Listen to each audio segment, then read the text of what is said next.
94 दिनों के बाद भी ये सवाल अब भी ज्यों का त्यों बना हुआ है कि इस युद्ध का हासिल क्या है। पुतिन जीत की राह में कितना आगे बढ़े और ज़ेलेंस्की सरेंडर की ओर कितना खिसके।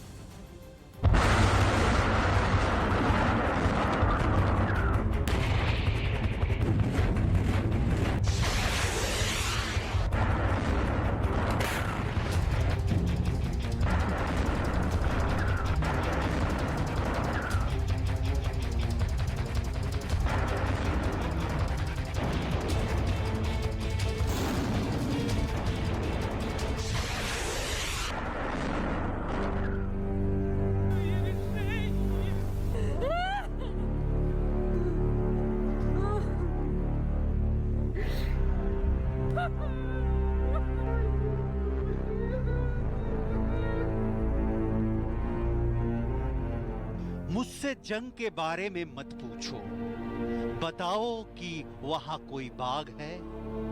क्या झिंगुर की आवाजें आती हैं? क्या टिड्डियों के झुंड परवाज भरते हैं? क्या घोघा अब भी आजाद घूमता है? क्या चेरी के पेड़ों पर फूल आए हैं? अगर कोई इन फूलों को चुनने आता है, उनसे तुम मिसाइल स्ट्राइक की बातें ना करना। जंग खत्म होने पर उन सारे लोगों को यूक्रेन बुलाना, उन लोगों के प्रति हम कृतज्ञता जाहिर करेंगे। हम उन्हें बताएंगे कि हमारे बच्चे सुरक्षित हैं।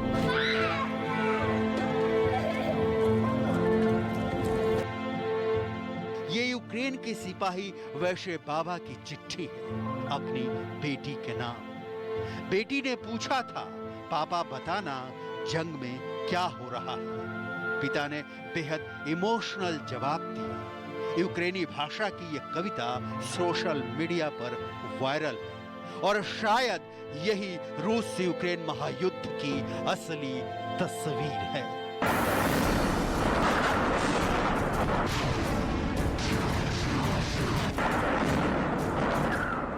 ना पूछिए कि जंग में अब तक कौन जीता कौन हारा। जंगी मोर्चे पर रूस ने कितने यूक्रेनी सैनिकों को मारा, फ्रंट पर कितने रूसी सैनिकों ने जान गंवाया।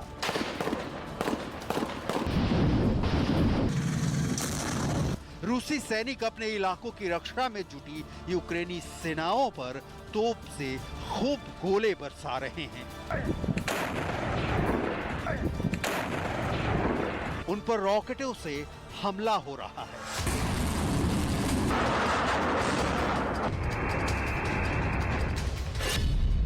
रूस इस वक्त दो तरफ से हमला कर रहा है, उत्तर में इजियम और पश्चिम में सेवरे डोनेस्क से। हालांकि रूस को दोनों ओर आगे बढ़ने में थोड़ी ही कामयाबी मिल रही है, लेकिन रूस के राष्ट्रपति व्लादिमीर पुतिन खुश हैं। उधर यूक्रेन से जारी जंग के बीच जर्मनी के चांसलर और फ्रांस के राष्ट्रपति इमैनुएल मैक्रोन ने रूसी राष्ट्रपति व्लादिमीर पुतिन से फोन पर बातचीत की। खबर है कि दोनों ने पुतिन से यूक्रेन के राष्ट्रपति वोलोदिमिर ज़ेलेंस्की से सीधे बात करने की अपील की। यही नहीं, उन्होंने पुतिन से तुरंत युद्ध विराम करने की भी अपील की। बताया गया कि दोनों नेताओं ने पुतिन से करीब 80 मिनट तक बात की। खबर है कि इस दौरान जर्मनी के चांसलर ओलाफ शॉल्ज और फ्रांस के राष्ट्रपति ने उनसे मारियोपोल के अज़ोवस्ताल से गिरफ्तार किए गए 2500 युद्धबंदियों को रिहा करने को कहा। दावा है कि पुतिन ने दोनों की बात तो सुनी, लेकिन आखिर में उन्होंने चेतावनी भी दे डाली। बताया गया कि पुतिन ने साफ शब्दों में कह दिया है कि पश्चिमी देश यूक्रेन की सैन्य मदद करना बंद करें। असल में जंग की शुरुआत से ही अमेरिका समेत यूरोप के कई देश यूक्रेन को घातक हथियार, टैंक, जंगी ड्रोन और मिसाइलें दे रहे हैं, जिनकी मदद से वो रूस का मुकाबला करता आ रहा है। अब हम आपको बताने जा रहे हैं कि कैसे एक बार फिर पुतिन ने कीव विजय की प्लानिंग तैयार की है, क्योंकि कीव पर कब्जा हुए बिना यूक्रेन विक्ट्री की कहानी अधूरी है। जंग में मनमर्जी वाली जीत भले ना हासिल हो रही हो, लेकिन अब तक जो हासिल हुआ है वो रूस के लिए कमतर भी नहीं। बॉर्डर्स गार्ड्स डे पर राष्ट्रपति पुतिन ने देश को संबोधित किया। Уважаемые товарищи, стоящая перед вами задача особенно значима сейчас, в условиях беспрецедентного политического, экономического, информационного давления на нашу страну. Наращивание военного потенциала НАТО непосредственно у российских рубежей. कोई शक नहीं कि अमेरिका के नेतृत्व में मिल रही नेटो ताकतों की मदद ने ज़ेलेंस्की को अब तक झुकने नहीं दिया। लेकिन शक तो इसमें भी नहीं कि पुतिन ने रूस पर लगाए सारी प्रतिबंधों की चिंदी उड़ा दी। अब तक वही किया जो रूस के हित में था। वैसे भी अंजाम की परवाह करने वाले जंग नहीं लड़ते, समझौते करते हैं। Особо отмечу четкие и мужественные действия личного состава пограничной службы России по пресечению различного рода провокаций и попыток проведения диверсий. Речь прежде всего идет об участках нашей государственной границы в районах проведения специальной военной операции. 9 मई को विजय दिवस के बाद ये पहली बार था जब पुतिन जंग के दौरान जनता से सीधे मुखातिब हुए। यह पहली बार था जब ठीक ज़ेलेंस्की के अंदाज में ज़ेलेंस्की को पुतिन ने जवाब दिया। बिल्कुल कड़क, ठोस और जंग में सधे कदमों के साथ आगे बढ़ने की इच्छा दोहराई। ऐसा लगा जैसे शुरुआती दिनों की भूल के बाद पुतिन अब एक कुशल योद्धा की माफिक नए तरीके से तैयार हो रहे हैं। युद्ध की तारीखों को बिना काउंट किए, दिन, हफ्ते, महीने की परवाह किए। यूक्रेन के राष्ट्रपति ज़ेलेंस्की ने भी पुतिन को जवाब दिया। कैलिफोर्निया के स्टैनफोर्ड यूनिवर्सिटी की सभा को संबोधित करते हुए। Санкції важливі дуже. Але санкції сьогодні, ви знаєте, в більшості своїй Росія обходить. І чому? Тому що немає об'єднаної міцної позиції всього світу проти агресії Росії. पुतिन का मकसद तो यही है, ज़ेलेंस्की को सरेंडर कराकर कीव में अपनी कठपुतली बैठाना, जो नाटो से दूरी बनाए रखे और रूस से दोस्ताना व्यवहार करे। लेकिन ज़ेलेंस्की ऐसा नहीं चाहते, लिहाजा यूक्रेन कभी दक्षिण में जलता है, कभी पश्चिम में और अब पूरब में जल रहा है। United nation human right monitoring mission के आंकड़ों के मुताबिक 19 मई तक जंग में 3,811 नागरिक मारे जा चुके हैं। संयुक्त राष्ट्र की रिपोर्ट के मुताबिक यूक्रेन से 6 लाख लोग विस्थापित हो चुके हैं। इसमें 90% महिलाएं और बच्चे। एक स्टडी के मुताबिक 8 लाख लोग आंतरिक रूप से विस्थापित हुए हैं। सैकड़ों बच्चे बुरी तरह से घायल हुए हैं, लाखों बेघर हो गए हैं। लेकिन युद्ध की विभीषिका पर कोई फर्क नहीं पड़ा। रूस की मिसाइलों की मार मंद नहीं पड़ी है। यूक्रेन की जमीन पर गोले गिरने कम नहीं हुए हैं। ज़ेलेंस्की कभी हथियारों की मांग करते हैं तो कभी विश्व बिरादरी से रूस पर और कड़े प्रतिबंध लगाने की मांग करते हैं। Розуміємо, що люди все знають, люди тиснуть на своїх керівників, керівники бояться, що суспільство може позбавити їх влади, і тому вони впроваджують санкції. Але десь там тихенько за спиною багато санкцій допомагають Росії обійти ці санкції. І тому, на жаль, ми не бачимо, щоб санкції дуже сильно тиснули на Російську Федерацію. पुतिन को यूक्रेन पर हमले से रोकने की अब तक की सारी कोशिशें नाकाम रही हैं। उधर एआईएमआईएम अध्यक्ष असदुद्दीन ओवैसी ने शनिवार को महाराष्ट्र के भिवंडी में एक रैली को संबोधित किया। इस दौरान ओवैसी ने बीजेपी और आरएसएस के साथ ही विपक्षी दलों पर जोरदार हमला बोला। ओवैसी ने आरोप लगाया कि बीजेपी और आरएसएस हमारी हर निशानी को मिटा देना चाहते हैं और खुद को सेक्युलर कहने वाली पार्टियां भी इस पर कुछ नहीं बोलेंगी। और हमारी हर तहजीब की हर निशानी को मिटाना चाहते हैं, हर चीज को मिटा देना चाहते हैं। हलाल गोश्त देश के लिए खतरा, हिजाब देश के लिए खतरा, दाढ़ी देश के लिए खतरा, टोपी देश के लिए खतरा, मस्जिदें देश के लिए खतरा, मस्जिद की मीनारें देश के लिए खतरा, मस्जिद की अज़ान की आवाज देश के लिए खतरा, सब चीज खतरा है देश के लिए। उधर जम्मू में शराब की दुकान खुलने पर जमकर विरोध प्रदर्शन हुआ। जम्मू के बिश्नाह में शराब की दुकान खुलने पर लोगों ने जमकर विरोध प्रदर्शन किया। इस दौरान प्रदर्शन कर रहे लोगों ने शराब की दुकान में तोड़फोड़ भी की। बिहार के बेतिया में शादीशुदा प्रेमी प्रेमिका को गांव के लोगों ने रात भर बंधक बनाकर बुरी तरह से पीटा और सुबह शादी कराकर गांव से बाहर निकाल दिया। मध्य प्रदेश के शिवपुरी में पुलिस ने शादी के दौरान चोरी हुए गहनों के बैग को बरामद कर लिया। करीब 20 लाख के गहनों से भरा बैग 22 मई को एक शादी समारोह के दौरान चोरी हो गया था।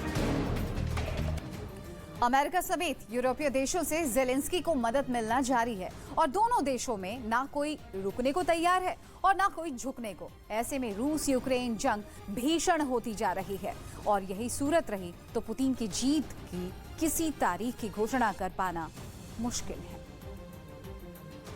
युद्ध के शुरुआती दिनों में शांति वार्ताओं का नतीजा ढाक के 3 पात रहा।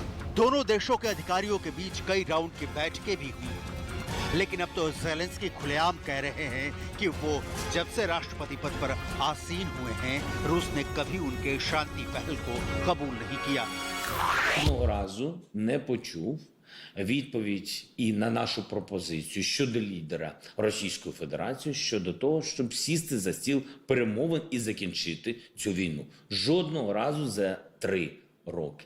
За мої 3 роки мого президентства. І жодного разу з початку повномасштабного вторгнення. Окрім загальних речей, ми за перемовини, ми підтримуємо дипломатичне рішення. Але це, розумієте, це не співпадає з реальністю. जेलेंस्की की शांति की बातें विरोधाभासी हैं, क्योंकि एक तरफ तो उनकी पुतिन के बातों से इनकार करने की जिद है, विदेशों से मांगे हथियार पर रूस को हरा देने की मंशा है, पुतिन को सबक सिखाने की ख्वाहिश है और दूसरी ओर पुतिन के क्रोध से यूक्रेन को बचाने की चाहत है। लिहाजा अब तक जिस युद्ध का नतीजा निकल जाना चाहिए था, वो चौथे महीने में अपनी पूरी ताकत के साथ यूक्रेन को झुलसा रहा है। हालांकि खामियाजा सिर्फ यूक्रेन को नहीं, रूस को भी भुगतना पड़ रहा है। यूक्रेन का दावा है कि 24 फरवरी से 28 मई के बीच तक उसने 30,000 रूसी सैनिकों को मार गिराया है। यूक्रेन के general staff of armed forces ने अपने फेसबुक पोस्ट पर डाला है, यूक्रेन ने रूस के अब तक 1338 टैंकों को नष्ट कर दिया है, 3217 आर्म्ड फाइटिंग व्हीकल्स को तबाह कर दिया है, 633 आर्टिलरी को बर्बाद कर दिया है, 205 MLR system, 93 air defence system, 208 war planes, 178 helicopters, 503 operational and tactical level UAV, 117 cruise missile, 13 warship, 2226 दूसरे युद्ध वाहन और 48 स्पेशल इक्विपमेंट्स को नेस्तनाबूद कर दिया है। पुतिन को इस लेवल की हानि की आशंका तो बिल्कुल नहीं होगी, लेकिन इससे रूस के युद्ध में आगे बढ़ने की इच्छा पर शायद ही असर पड़ा हो। अब तक युद्ध की तस्वीरें बता रही हैं, जो युद्ध के बिल्कुल शुरुआती दौर में बातें सामने भी आई थी कि पुतिन युद्ध में तब तक नहीं रुकेंगे जब तक जेलेंस्की सरेंडर नहीं कर देंगे।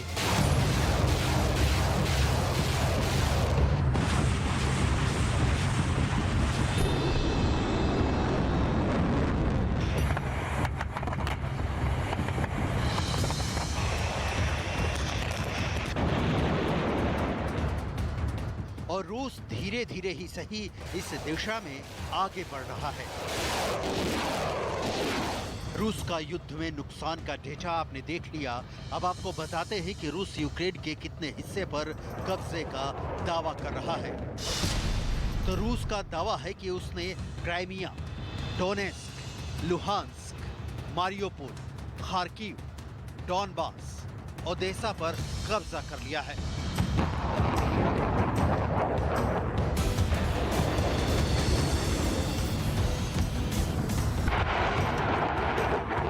लेकिन रूस जब तक कीव पर कब्जा नहीं कर लेता, संपूर्ण युद्ध के जीत की तस्वीर अधूरी रहेगी। लिहाजा ऐसा माना जा रहा है कि डॉनबास इलाके की लड़ाई के बाद रूसी फौज एक बार फिर कीव की ओर कूच करने वाली है। आपको याद होगा कि युद्ध के बिल्कुल शुरुआती दौर में रूसी सैनिकों ने कीव का घेरा डाला था। इसमें सहयोग के लिए पुतिन ने अपने सबसे भरोसेमंद और वफादार चेचन लड़ाके रमजान कादिरोव और उसकी सेना को भी झोंक दिया था।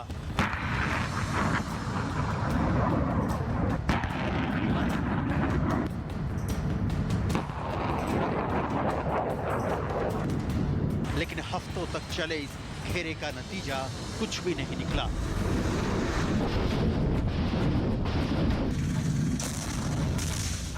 ज़ेलेंस्की बंकर में चले गए और वहीं से युद्ध का संचालन शुरू कर दिया। कीव का किला ना गिरते देख पुतिन ने फौज को खार्किव और मारियोपोल के विजय अभियान पर भेज दिया।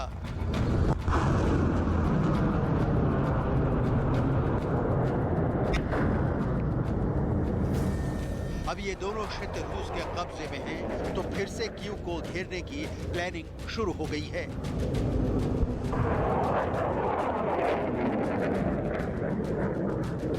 इस बीच अमेरिका समेत यूरोपीय देशों से ज़ेलेंस्की को मदद मिलनी जारी है और यही सूरत रही तो पुतिन की जीत की किसी तारीख की घोषणा कर पाना मुश्किल है। Первый залп, расход 8.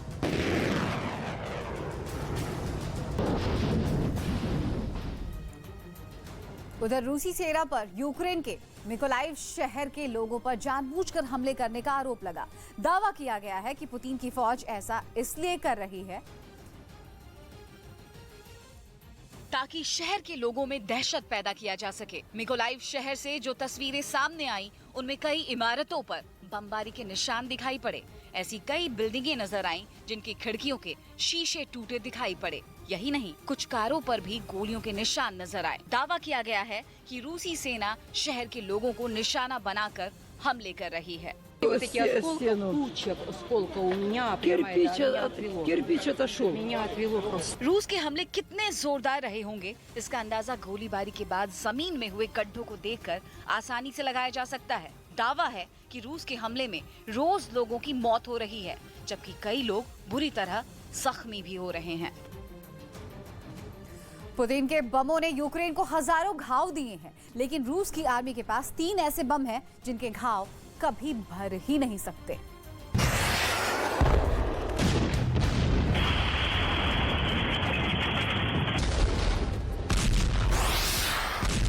सौ दिनों के अंदर यूक्रेन पर कौन कौन से खतरनाक बम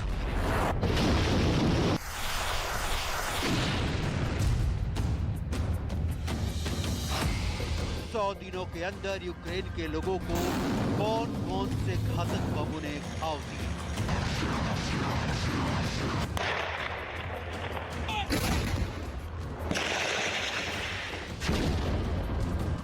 सौ दिनों के अंदर यूक्रेन पर इस्तेमाल हुआ सबसे खतरनाक बम कौन सा था?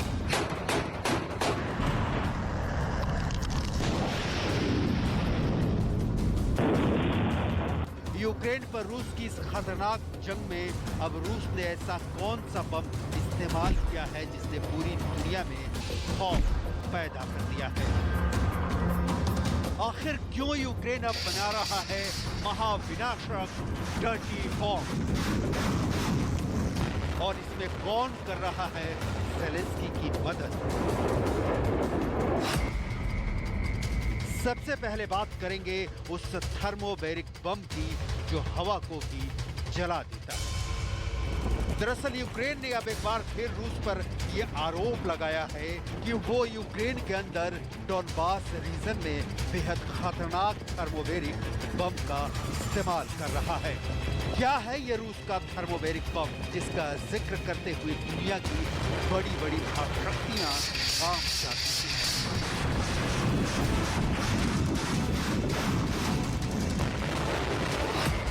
थर्मोबैरिक बम इंसान के फेफड़ों में आग लगा देता है।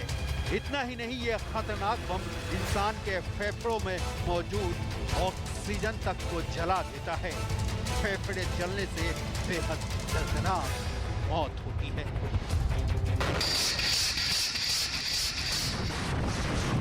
जरा देखिए रूस के सैनिक इस बम को कैसे इस्तेमाल करते हैं। जरा इन तस्वीरों में देखिए। थर्मोबैरिक बम को TOS-1 रॉकेट लॉन्चर से फायर किया जाता है। इस TOS-1 लॉन्चर में एक बार में 24 बम फिट किए जा सकते हैं।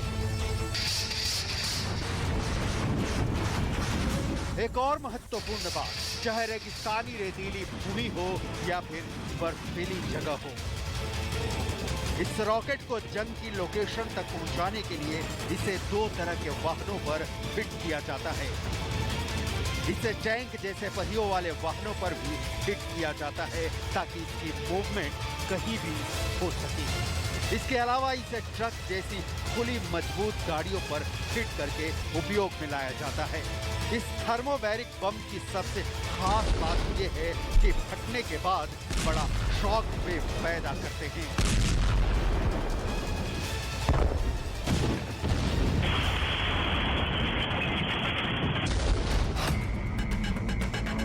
थर्मोबैरिक बम फटने के बाद आसपास की हवा को अपने अंदर खींचता है। पहले ऊर्जा इकट्ठा होती है और फिर अचानक यही ऊर्जा बाहर की तरफ निकलती है, जिसके बाद एक बड़ा शॉक वेव पैदा होता है। इस शॉक वेव में आसपास की इमारतों को नुकसान होता है, पेड़ पौधों को भी ये शॉक वेव जला देता है। ज़ेलेंस्की ने यह आरोप लगाया है कि डॉनबास के लेमेन इलाके में बड़े पैमाने पर आम लोग इस बम की चपेट में आए हैं। यूपी के देवबंद में चल रहे जमीयत उलमाए हिंद के अधिवेशन में महमूद मदनी ने सरकार पर निशाना साधा। मदनी ने आरोप लगाया कि सरकार नफरत को रोकने में नाकाम रही है। मदनी ने कहा कि हमारा मुकाबला हिंदुओं से नहीं बल्कि हुकूमत से है, जो लोगों का इस्तेमाल करके आग लगा रही है। बीजेपी ने भी मदनी के आरोपों का जवाब दिया है। बीजेपी नेता शहजाद पूनावाला ने मदनी के बयान को भड़काऊ भाईजान कंपटीशन करार दिया। कहना ये चाहते हैं कि सरकार की जिम्मेदारी है कि वो नफरत, अलगाव, टकराव, लोगों को बांटने वाली जितनी चीजें हैं उनको एक हद से आगे न जाने दें। और अगर कोई चीज हद से गुजरती है तो सरकार को बोलना भी चाहिए, रोकना भी चाहिए। सरकार इसमें फेल हुई है। जिस प्रकार से ये बयान आ रहा है कि मुसलमानों के सब्र का इम्तिहान लिया जा रहा है, ये शुद्ध रूप से भड़काऊ भाईजान कंपटीशन चल रहा है। और वोट बैंक के नाम पर कभी असदुद्दीन ओवैसी वो जाकर महिमा मंडन करते हैं औरंगजेब का, कभी कांग्रेस पार्टी तमाशा कहती है ज्ञानवापी में प्रोसीडिंग को। वहीं बीजेपी नेता मोहसिन रजा और प्रवक्ता राकेश त्रिपाठी ने भी मदनी के आरोपों का जवाब दिया। पाकिस्तान के प्रधानमंत्री इमरान खान का रोना जो यूएन में रोया था उन्होंने, उसको आगे बढ़ाने का काम उनके इशारे पर हिंदुस्तान में कर रहे हैं। इस बैठक में यह साफ निकल कर आ गया, इसके प्रमाण मौजूद हैं। तो इसलिए आप पाकिस्तान के हथियार से हिंदुस्तान पर वार करेंगे और घड़ियाली आंसू भी बहाएंगे। इन आंसुओं पर कोई आपके नरम होने वाला नहीं है और ना कोई मरहम लगाने वाला है। क्योंकि पिछली कांग्रेस की सरकारों के समय में तुष्टीकरण के कारण इन्हें विशेष दर्जा मिला करता था। आज वो विशेष सम्मान, विशेष दर्जा इन्हें नहीं प्राप्त हो रहा है। इसीलिए आज ये इस प्रकार के जहर उगलने का काम कर रहे हैं, नफरत के बीज बोने का काम कर रहे हैं। क्या है रूस की सेना के 3 सबसे बेरहम बम जो इंसान के अंदर की ऑक्सीजन को भी खींच लेते हैं? देखिए हमारी रिपोर्ट। थर्मोबैरिक हथियार आमतौर पर इस्तेमाल होने वाले पारंपरिक हथियारों से बहुत ज्यादा खतरनाक होते हैं। इन्हें वैक्यूम बम या फ्यूल एयर बम के नाम से भी जाना जाता है। ये बम जहां भी फटते हैं वहां बड़ी तबाही मचाते हैं और आसपास की ऑक्सीजन को ये जला देते हैं। रूस ही नहीं, अमेरिका भी इस खतरनाक बम का इस्तेमाल कर चुका है। पारंपरिक हथियारों में विस्फोटक भरे जाते हैं, लेकिन थर्मोबैरिक बम में एल्यूमिनियम और मैग्नीशियम जैसे धातुओं के पाउडर के साथ विस्फोटक का मिश्रण होता है। पारंपरिक हथियार टारगेट पर फटकर उसे नष्ट करते हैं। ये मिश्रण हवा में बिखर जाता है, जिनमें आग लगने से हवा भी जलने लगती है।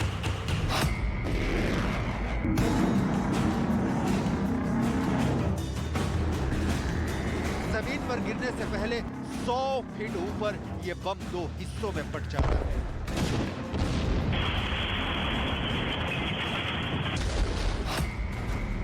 रॉकेट का ऊपरी हिस्सा विस्फोटक के मिश्रण को हवा में फैला देता है, वहीं दूसरा हिस्सा जैसे ही जमीन पर गिरता है एक धमाका करता है, जिससे हवा में मौजूद विस्फोटक में तेजी से आग लग जाती है।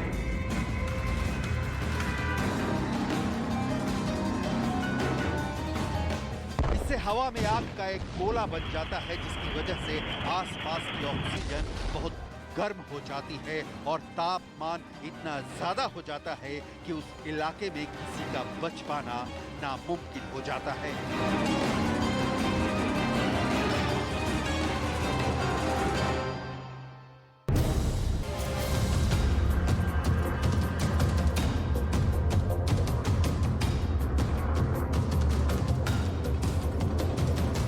यूक्रेन ने यह भी आरोप लगाया था कि मारियोपोल स्टील प्लांट पर भी रूस ने फास्फोरस बम का इस्तेमाल किया है।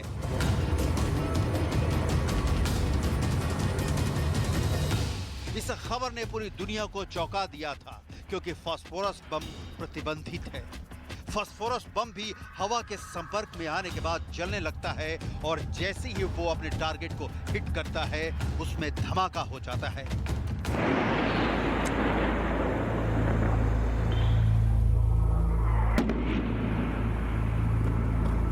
किसी भी सतह या इमारत पर इस बम के गिरते ही तबाही मच जाती है। ऐसा ही एक और खतरनाक बम है लेजर गाइडेड बम, जिसके इस्तेमाल का दावा रूस की तरफ से किया गया है।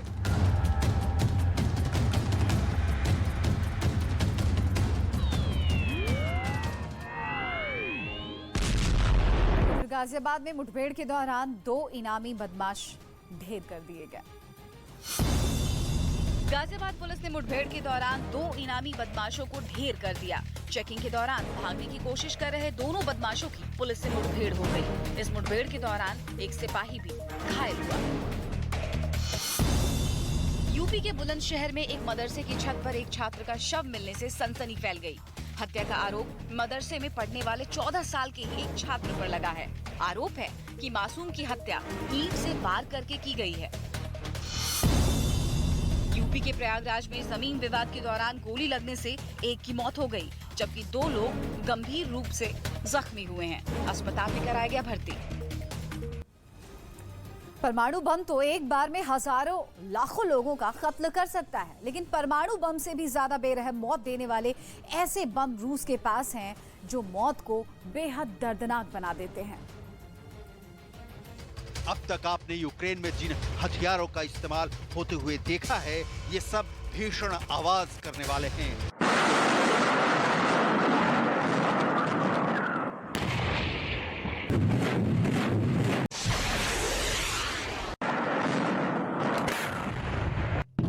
लेकिन लेजर गाइडेड बम यानी ज़दीरा और फिर सेवत की खास बात यह है कि इसमें आवाज नहीं होती है।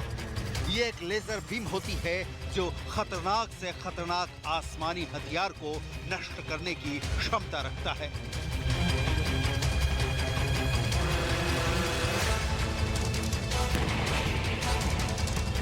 लेजर हथियार को इस्तेमाल करने के पीछे एक वजह यह भी हो सकती है कि रूस अब तक यूक्रेन के अंदर 2000 से भी ज्यादा मिसाइलें बर्बाद कर चुका है। एक एक मिसाइल के पीछे करोड़ों की लागत लगती है और इस वजह से यूक्रेन का युद्ध रूस के लिए बहुत खर्चीला हो गया है।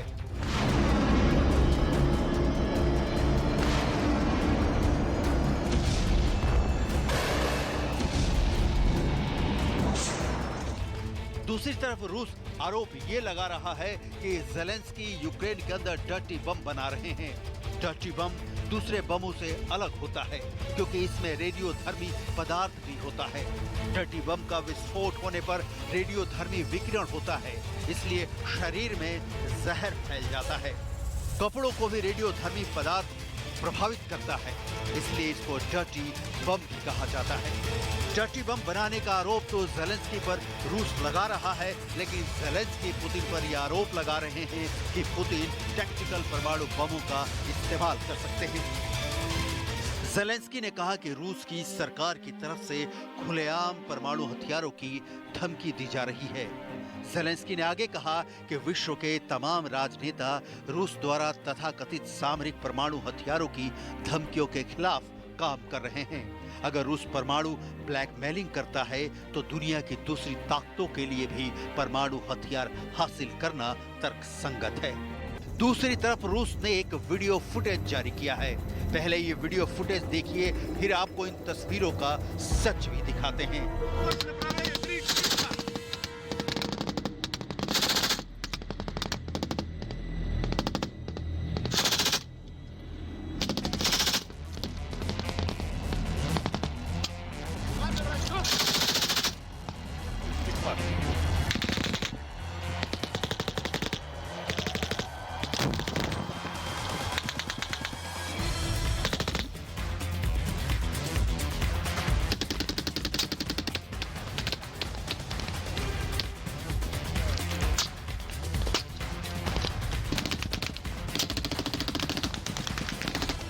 दरअसल ये तस्वीरें डोनेट्स्क की हैं। रूस ने अपनी सेनाओं के युद्ध कौशल का प्रदर्शन करने वाला ये वीडियो रिलीज किया है और ये दावा किया है कि रूस के सैनिकों ने डोनेट्स्क के अहम शहर लाइमेन पर कब्जा कर लिया है। В результате совместных действий подразделений Народной милиции Донецкой Народной Республики и российских вооруженных сил полностью освобожден от украинских националистов город Красный Лиман. Высокоточными ракетами воздушного базирования ВКС России в населенном пункте Бахмут были уничтожены передовой пункт управления 30-й механизированной бригады Вооруженных сил Украины и пункт управления бригады территориальной обороны в населенном пункте Солидар. रूस ने एयर स्ट्राइक की तस्वीरें भी रिलीज की हैं। पहले ये तस्वीर देखिए।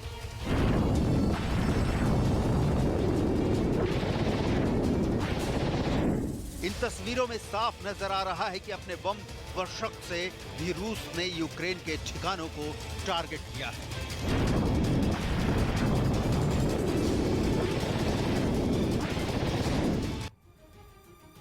छात्रा की संदिग्ध मौत मामले में शव का पोस्टमार्टम किया गया और पोस्टमार्टम रिपोर्ट में हत्या की बात सामने आई। छत्तीसगढ़ के कोरबा में छात्रा की संदिग्ध मौत मामले में सामने आई पोस्टमार्टम रिपोर्ट में हत्या की पुष्टि हुई है। पोस्टमार्टम रिपोर्ट के मुताबिक छात्रा की हत्या गला दबाकर की गई। छात्रा की लाश कुछ दिन पहले एक कुएं से मिली थी। यूपी के प्रयागराज में मुठभेड़ के दौरान नबला गैंग के 9 बदमाशों को पुलिस ने गिरफ्तार कर लिया। मुठभेड़ के पहले बदमाश किसी वारदात को अंजाम देने की साजिश रच रहे थे। गिरफ्तार किए गए बदमाशों के पास से भारी मात्रा में हथियार बरामद। लखनऊ के एक मदरसे में 2 बच्चों को जंजीर से बांधने का वीडियो सामने आया है। हालांकि बच्चों के माता पिता ने आरोपी मौलवी पर कार्रवाई करने से इनकार कर दिया। रूस यूक्रेन के बीच चल रही जंग लंबी खिंचने की वजह से पुतिन के पास सैनिकों की कमी हो गई है। अमेरिकी वेबसाइट डेली बीस्ट ने दावा पेश किया है कि Chechen commander Ramzan Kadyrov Chechnya के लोगों को जबरन जंग में लड़ने के लिए भेज रहे हैं। वेबसाइट के मुताबिक जंग में रूस के सैनिकों के साथ साथ कादिरोव के लड़ाके भी बड़े पैमाने पर मारे गए, जिसके बाद यूक्रेन के सैनिकों के हमलों का जवाब देने के लिए पुतिन की सेना में सैनिकों की कमी होती जा रही है।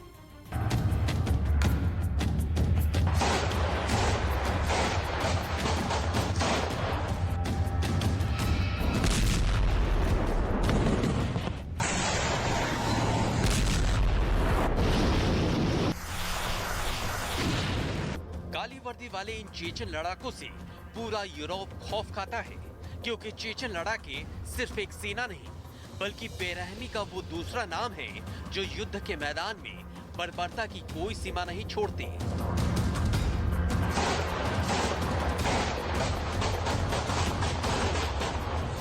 लेकिन अब काली वर्दी वाले इन चेचन लड़ाकों की असलियत पर ही सवाल खड़े हो गए हैं, क्योंकि यूक्रेन के जंगी मैदान में उतरे ज्यादातर चेचन लड़ाकों को लेकर जो दावा किया जा रहा है वो हैरान करने वाला है।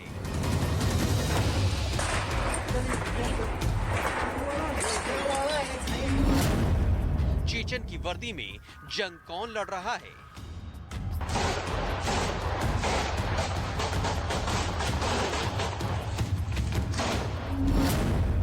जंग लड़ाने के लिए लोगों को किडनैप कर रहे हैं कादिरव।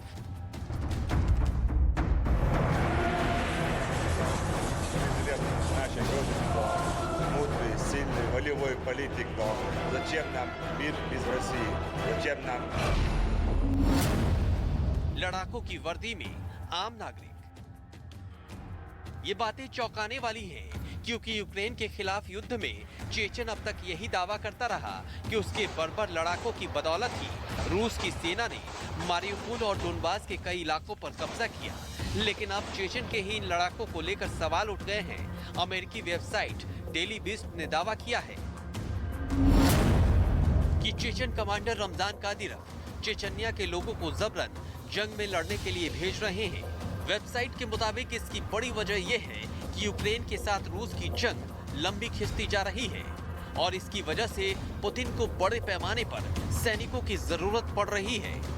और इसी जरूरत को पूरा करने के लिए रमजान कादिरव अपने देश से आम लोगों को जबरन जंग में भेज रहे हैं।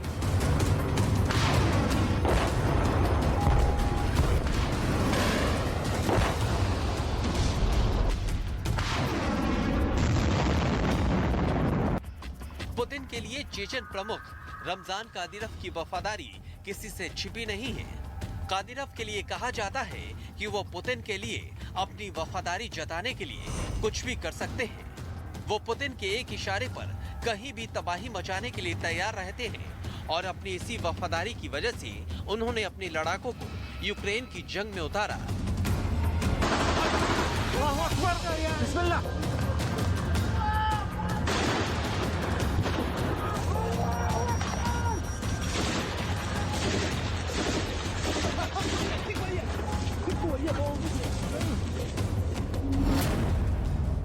लेकिन अब दावा किया जा रहा है कि 3 महीने की जंग में कादिरव के लड़ाके बड़ी संख्या में मारे गए, जिसके बाद जंग में रूसी सेना का साथ देने के लिए चेचन लड़ाकों की संख्या अब काफी कम हो चुकी है। अमेरिकी वेबसाइट के मुताबिक कादिरव पुतिन की इसी मुश्किल का हल निकालने में जुटे हैं और लड़ाकों की संख्या फिर से बढ़ाने के लिए अपने देश रिपब्लिक ऑफ चेचन्या से आम लोगों को अगवा करके उन्हें जबरन युद्ध में भेज रहे हैं। आरोप है कि चेचन्या के लोगों को पहले अगवा किया जाता है और फिर उन्हें जबरन यूक्रेन के साथ चल रही भीषण जंग में लड़ने के लिए भेज दिया जाता है। यही नहीं, आरोप यह भी है कि यूक्रेन जाकर जंग लड़ने से इनकार करने वाले लोगों को आपराधिक मुकदमों में फंसाने की धमकी दी जा रही है। इसके साथ ही उनसे कागजों पर दस्तखत भी लिए जा रहे हैं ताकि ये दिखाया जा सके कि वो अपनी मर्जी से लड़ाई के लिए जा रहे हैं।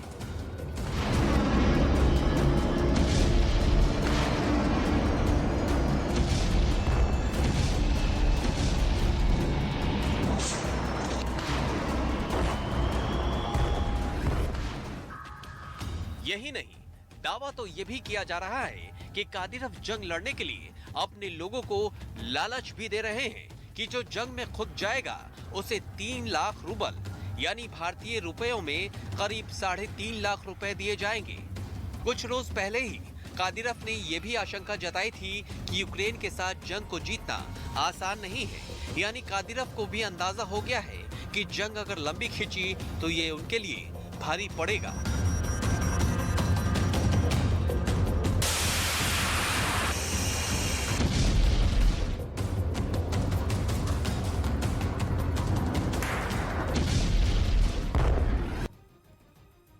गृह मंत्री अमित शाह आज गुजरात दौरे पर कई कार्यक्रमों में हिस्सा लेंगे। गृह मंत्री अमित शाह गांधीनगर के नारायणपुरा में ओलंपिक स्तर के स्पोर्ट्स कॉम्प्लेक्स का शिलान्यास करेंगे।